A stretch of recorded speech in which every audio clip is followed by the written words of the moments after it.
மறுபடியும் சேர்ந்தது ஏன்? விவாகரத்துக்கு பின்னாடி நடந்தது என்ன? இந்த மாதிரி பிரியாராமன் பார்த்தீங்கன்னா, ரஞ்சித் அண்ட் அவங்களுடைய கடந்த வாழ்க்கை குறித்து ஒரு சில விஷயங்கள் ஷேர் பண்ணியிருக்கிறாங்க. ஸோ அது குறித்து பார்க்கலாம்.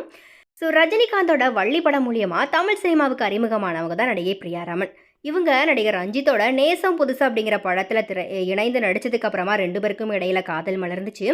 அதுக்கப்புறமா 2 பேருமே திருமணம் செஞ்சுக்கிட்டாங்க. இந்த தம்பதிக்கு பார்த்தீங்கன்னா 2 ஆண் பிள்ளைகள் இருக்கிறாங்க. இதற்கிடையே தான் கடந்த 2014ஆம் ஆண்டு இந்த ஜோடிக்கு பார்த்தீங்கன்னா விவாகரத்து நடந்துச்சு. அடுத்ததா ராகசுதாவை 2வது திருமணம் செஞ்சுக்கிட்டாரு ரஞ்சித். அந்த குடும்ப உறவுல மறுபடியும் விரிசல் விழவே மறுபடியும் பிரியாராமனோட வந்து சேர்ந்து வாழ ஆரம்பிச்சாரு ரஞ்சித். அடிப்படையில் கொங்கு பகுதியை சேர்ந்தவர் தான் ரஞ்சித். ஆனால் இவருடைய முதல் மனைவி பிரியாராமன் கேரளாவை சேர்ந்தவங்க. பல படங்களில் டிவி சீரியல்கள்லையும் தொடர்ந்து நடிச்சிட்டு வராங்க. சமீபத்தில் ரஞ்சித் இயக்கத்தில் வெளியான கவுண்டபாளையம் படம் தொடர்பாக பேசினப்போ ஆணவ கொலை பற்றி சர்ச்சைக்குரிய கருத்தை பார்த்தீங்கன்னா அவர் சொல்லியிருந்தார்.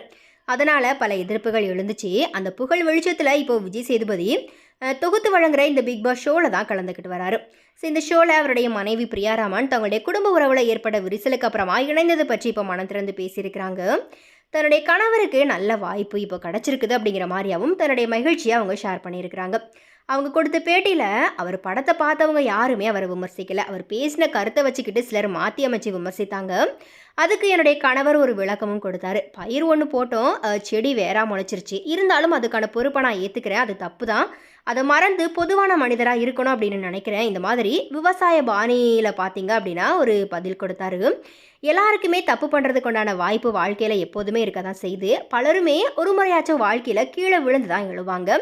தொடர்ந்து ஓடிக்கிட்டே இருக்க முடியாது. மேடு பள்ளங்கள் எல்லாருடைய வாழ்க்கையிலுமே இருக்கும்.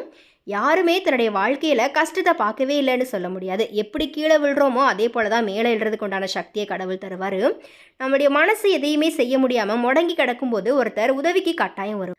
அல்லது நமக்குள்ளே இருக்கிற கடவுள் நம்பிக்கை நம்ம தூக்கிவிடும். எனக்கும் அப்படி நடந்திருக்குது. பலருக்குமே அது நடந்திருக்கலாம். என்னை விட என்னுடைய கணவர் தைரியசாலி. அவருடைய ஒரே வீக் பாயிண்ட் நானும் என்னுடைய பிள்ளைகளும் தான். எங்களுடைய 2 பிள்ளைகள் எங்களுக்கு இருக்கிறாங்க. குடும்பத்து மேலே ரஞ்சித்துக்கு பிடிப்பு அதிகம். வேற எந்த விஷயத்துக்குமே அவர் கலங்க மாட்டார். அவர் வெளியில் எப்படி இருக்கிறாரோ அதே போல தான் பிக் பாஸ் ஷோலையுமே இருக்கிறாரு. அவர் வீட்டில் எப்படி வட்டார வழக்கில் பேசுவாரோ அதே போல தான் பேசுகிறாரு. அதை சிலர் ஏற்றுக்காமல் இருக்கலாம். ஆனால் அதுதான் அவருடைய உண்மை முகம்.